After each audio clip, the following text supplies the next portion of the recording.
देवी महागौरी के 8वें स्वरूप को माता महागौरी के नाम से जाना जाता है। माता महागौरी की पूजा का विशेष दिन है महागौरी माता का 8वां दिन। माता महागौरी की कृपा से संपूर्ण कार्य सफल होते हैं और माता महागौरी की महिमा से मनुष्य के सभी कार्य बन जाते हैं। देवी महागौरी का स्वरूप अत्यंत गौर सौम्य है और अत्यंत ही मन को मोह लेने वाला है। नवरात्रि के 8वें दिन यानी दुर्गाष्टमी के दिन माता महागौरी की पूजन विधि का विधान है।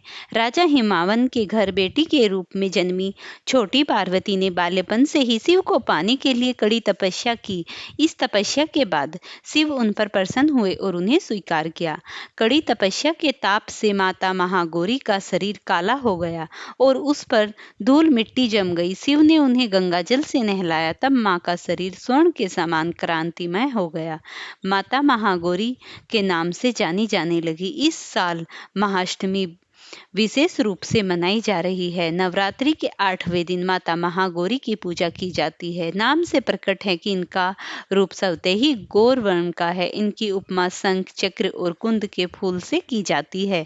अष्टवर्षा भवेद या गौरी यानी इनकी आयु 8 साल की मानी गई है। इनके सभी आभूषण और वस्त्र सफेद हैं, इसीलिए उन्हें श्वेतांबरा कहा गया है। 4 भुजाएं हैं और वाहन वृषभ है, इसीलिए वरारूढ़ा भी कहा गया है इनको। इनके ऊपर वाला दाहिना हाथ अभय मुद्रा है तथा नीचे वाला हाथ त्रिशूल धारण किए हुए है। ऊपर वाले बाएं हाथ में डमरू धारण कर रखा है और नीचे वाले हाथ में वर मुद्रा है। इनकी पूरी मुद्रा बहुत शांत है। पति रूप में शिवा को प्राप्त करने के लिए महागौरी ने कठोर तपस्या की थी, इसी वजह से इनका शरीर काला पड़ गया। लेकिन तपस्या से प्रसन्न होकर भगवान शिव ने इनके शरीर को गंगा के जल से धोकर क्रांति में बना दिया। उनका रूप गौण वर्ण का हो गया, इसीलिए महागौरी कहलाई। ये अमोघ फलदायिनी है और इनकी पूजा से भक्तों के तमाम कलमश धुल जाते हैं, पूर्व संचित पाप भी नष्ट हो जाते हैं। महागौरी का पूजन, अर्चन, उपासना, आराधना कल्याणकारी है। इनकी कृपा से अलौकिक सिद्धियां भी प्राप्त होती हैं। माता महागौरी को सबसे पहले लकड़ी की चौकी या मंदिर में इनकी मूर्ति को स्थापित करना चाहिए। उसके बाद साधक को माता को सफेद वस्त्र बिछाकर महागौरी यंत्र द्वारा इनकी स्थापना करनी चाहिए। फिर माँ का सौंदर्य प्रदान करे और हाथ में सफेद पुष्प लेकर माँ का ध्यान करे। अब माँ की प्रतिमा के आगे दीपक जलाएं और उन्हें फल फूल नैवेद्य अर्पित करें। इसके बाद माँ देवी की आरती उतारें। अष्टमी के दिन कन्या पूजन करना श्रेष्ठ माना जाता है। कन्याओं की संख्या 9 होनी चाहिए, नहीं तो 2 कन्याओं की पूजा करनी चाहिए। कन्याओं की आयु 2 साल से ऊपर 10 साल से अधिक न हो। कन्याओं को दक्षिणा देने के बाद उनके पैर छूकर आशीर्वाद लेना चाहिए। प्रिय भक्तों, अब आप माता महागौरी की एक और महिमा सुनिए। प्राचीन समय की बात है, काशीपुर नगर में एक वृद्ध ब्राह्मण अपने शरीर के साथ निवास करता था। उसका परिवार बहुत ही सुशील और सज्जन था। उनका नाम श्रीधर शास्त्री था। वह वेद पुराणों का ज्ञाता और अत्यंत धर्मनिष्ठ था। दिन रात वह माता भगवती की आराधना किया करता था, किंतु जीवन में उसके पास धन नहीं था। साधना सी झोपड़ी और बिल्कुल साधारण सा अल्प भोजन, वस्त्र और उनका जीवन था। फिर भी वह कभी दुखी न होता और सदा यही कहता, माँ महागौरी एक दिन अवश्य मेरी पुकार सुनेंगी। श्रद्धा से उसने और उसकी पत्नी ने छोटे छोटे बच्चे भी उनके भोजन की कमी की शिकायत न करते। वे सब माता की तस्वीर के आगे दीप जलाते और मिलकर ओम महागौरी नमः इस मंत्र का जाप करते। एक बार अष्टमी तिथि आई। ब्राह्मण ने संकल्प लिया कि वह माता महागौरी का विशेष पूजन करेगा। उसके घर में अनाज भी नहीं था, फिर भी उसने हार नहीं मानी। उसने सोचा, यदि मेरे घर सब कुछ भी नहीं है तब भी मैं माता का भक्त हूँ और मैं उन्हें अर्घ्य दूंगा। वह पूरा दिन उपवास कर माता के चरणों में फूल समर्पित करता रहा। संध्या के समय जब दीपक जलाने का समय आया, तब उसके घर में घी भी समाप्त हो गया। पत्नी ने कहा, स्वामी आज तो हम दीपक भी नहीं जला सकते। ब्राह्मण ने मुस्कुरा कर कहा, देवी को दीपक नहीं, हमारी श्रद्धा चाहिए। मैं जल और मिट्टी के दीपक बनाकर ही माता को अर्पण करूंगा।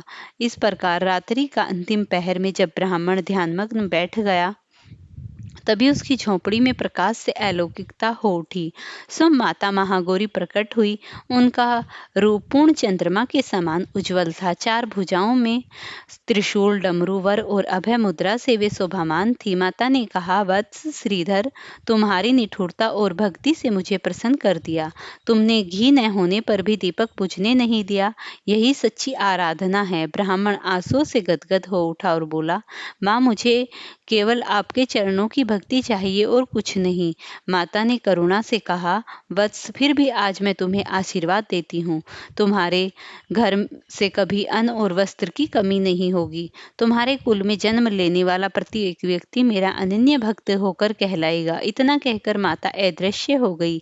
अगले ही दिन ब्राह्मण के घर में चमत्कार होने लगा। अन्न से भरे पात्र, वस्त्र और दिव्य अपने आप प्रकट होने लगे। ब्राह्मण ने उन्हें कभी अपने लिए नहीं रखा, बल्कि दीन दुखियों में बांट दिया। इस प्रकार वह माता महागौरी का कृपा पात्र कहलाया। इस कथा से भगवान माता महागौरी की सच्ची भक्ति से वह भक्त संपूर्ण प्रकार की सुख सुविधाएं भोग के अंत में सोते ही माता के धाम को गया।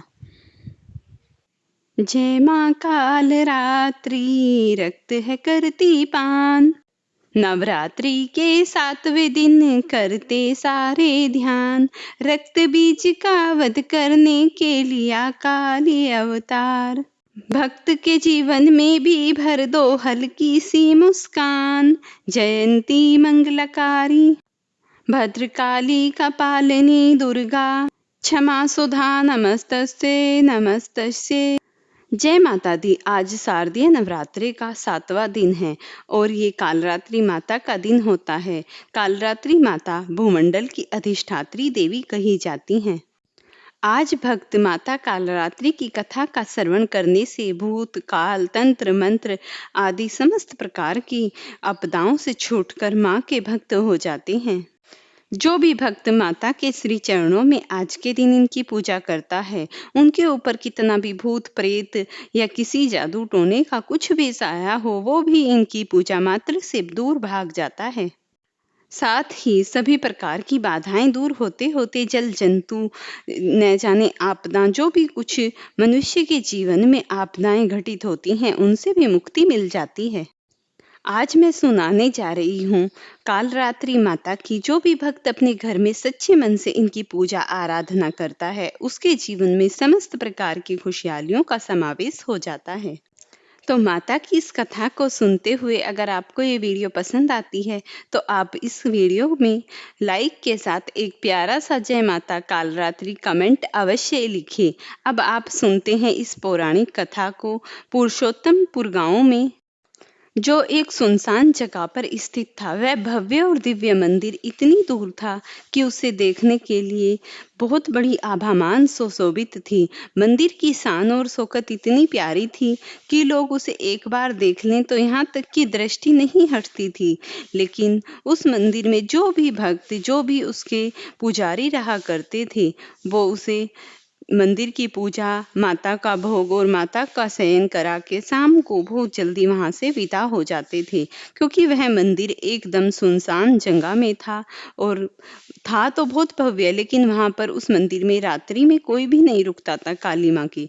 फिर क्या हुआ, एक दिन एक उसी के पास नहर भी थी। वहां पर एक पंडित ब्राह्मण रहा करते थे जो काली माँ के बहुत ही परम भक्त थे। उस ब्राह्मण देव का हर रोज का नियम था, वह रात्रि के कड़ाके की ठंड में हर रोज अपने खेतों की रखवाली करता और माँ के मंदिर में जाया करता था। हर रोज माता के दर्शन करके वो रात्रि में आकर तब अपने घर में सोता था। उसने मानो ये नियम ही बना लिया था। एक दिन पूस में कड़ाके की ठंड थी। कड़ाके की ठंड में उसने रात्रि में थोड़ा देर हो गई, वह माता के दर्शन करने के लिए उनके मंदिर की ओर को चल दिया। रास्ते में चलते चलते वो नहर भी आती थी, लेकिन नहर में इतना पानी नहीं था कि वह सारा डूब जाए। जैसे ही उसके पैर डूब गए, फिर भी वह निकल गया। उसने कंबल तान रखा था। वह अपने खेतों की रखवाली के लिए वहां से चला। ये तो उसका हर रोज का ही नियम था। जैसे ही वह रास्ते में चला, उसे मानो ऐसा लगा जैसे उसे कुछ लोगों के झुंड ने घेर लिया हो, लेकिन वह तो माता काली पर आस लगाए बैठा था। उसे ये लग रहा था कि आज का दिन तो मानो तेरा आखिरी ही दिन है, आज तो माँ के द्वारे पे तेरे प्राण निकल जाएंगे। लेकिन क्या हुआ, वह जैसे जैसे आगे चलता रहा, जो भी राक्षसों का झुंड था, जो भी दैत्य आत्माएं थी, वो उसे चारों ओर से घेरे हुए थी, लेकिन वह नहीं डरा। वह माता काली के मंदिर के गेट के समीप ही था। जैसे ही वह गेट के सामने लखाया तो गेट के मुख्य द्वार खुल चुके थे और वहां पर ढोल नगाड़े सब कुछ बजे हुए थे और रोशनी तो मानो प्रकाश ही प्रकाश छाया हुआ था। जैसे ही वह माता की मूर्ति के सामने को लखाया तो उसने देखा काली माता उसकी तरफ देख रही हैं और वह काली माता के समीप ही तुरंत चला गया। काली माता के समीप जाते ही मानो उसमें साहस और ऐश्वर्य आ गया हो, जैसे वे दुष्ट आत्माओं से छोड़कर भाग गई हों। काली माता गुस्से में उससे बोली, क्यों रे ब्राह्मण, तुझे और समय नहीं मिलता जो रात्रि के ऐसे घोर अंधेरे में तू मेरे पास आ जाता है? वह बोला, माता ये तो मेरा हर रोज का नियम है, ये मेरी भक्ति है, भला मैं इसे कैसे छोड़ सकता हूँ? तब माता बोली, हाँ ये तेरी भक्ति है, तभी तो मैं तुझसे पूछ रही हूँ, तू इतने घोर अंधेरे में क्यों आता है? तब वह माता के श्री चरणों में गिरकर रोने लगा और विलाप करने लगा। तभी माता कालरात्रि को उस पर दया आ गई और कहने लगी, हाँ मैं तेरी भक्ति से प्रसन्न हूँ। बताओ पुत्र, तू इतनी रात में इतनी कड़ाके की ठंड में क्यों आता है? अगर मैं सो जाती और थोड़ी देर पहले तो तेरे प्राण ही ना निकल जाते। वह कहने लगा, माता मुझे क्षमा करें, मुझे आज लेट हो गया, मैं थोड़ी गलती से थोड़ी लेट आया हूँ, इसीलिए आप मुझे क्षमा कर दीजिए। इस प्रकार माता के सामने वह गिड़गिड़ाता रहा। तब माता उससे प्रसन्न होकर बोली, हे पुत्र, तू क्यों नहीं अपने स्थान से ही मेरा सुमरन कर लेता? अगर तू अपने स्थान पर स्मरण करके मुझे पुकारेगा तो मैं अवश्य ही तेरे इर्द गिर्द मिलूंगी और मैं तेरे पास रहूंगी। मैं तेरी भक्ति से अति संतुष्ट हूँ। हे प्रिय पुत्र, अब तू अपने स्थान पर ही मुझे पुकार लिया कर। फिर वह ब्राह्मण देव बोला, माता जो मेरा नियम है और जो मैं हर रोज तुम्हारे मंदिर आता हूँ उसका क्या होगा? माता ने कहा, नहीं पुत्र, मैं तेरे पास ही मिलूंगी और तेरी भक्ति से भी मैं प्रसन्न हूँ। अब तू एक काम कर, अपने घर जा। वह कहने लगा, हाँ माता मैं घर तो चला जाऊंगा, आप मंदिर में विश्राम और शयन कर लीजिए। माता कहने लगी, अरे मूर्ख, मैं घर नहीं जाऊंगी, मैं तुझे छोड़ के तेरे घर आऊंगी, तब मैं सोऊंगी। फिर क्या था, फिर तो माता उसका हाथ पकड़ के उसके घर की ओर चल दी और कहने लगी, चल मैं तुझे आज तेरे घर छोड़ के आती हूँ। इस प्रकार माता उसे लेकर जैसे ही रास्ते में नहर के पार जा रही थी, तभी रास्ते में वहां पर उसे एक बूढ़ा ब्राह्मण दिखाई दिया। बूढ़ा ब्राह्मण जैसे ही उसे दिखाई दिया, उसने उसको प्रणाम किया। प्रणाम करते ही माता बोली, अरे तू पीछे हो, मैं इससे बात करती हूँ। तब माता ने उसे कहा, हाँ तुम अब इस समय कहाँ जा रहे थे? वह माता से बोला, बूढ़ा ब्राह्मण की, ये कौन है तुम्हारे साथ? तब माता बोली, क्या इसे पहचाना नहीं? ये तुम्हारे ही ग्राम का धर्मराज है, जो हर रोज नित्य प्रति पूरे गांव की सैर करके मेरे मंदिर में रात्रि में मुझे सुलाने आता है।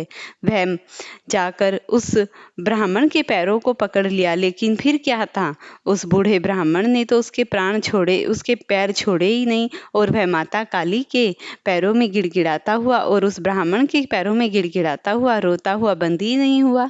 तब माता काली उससे अति प्रसन्न हुई और वह बूढ़ा जो आ रहा था रास्ते में, उसने कहा, हे माते, आप इतना कष्ट क्यों करती हो? लो इसे मैं छोड़ के आता हूँ।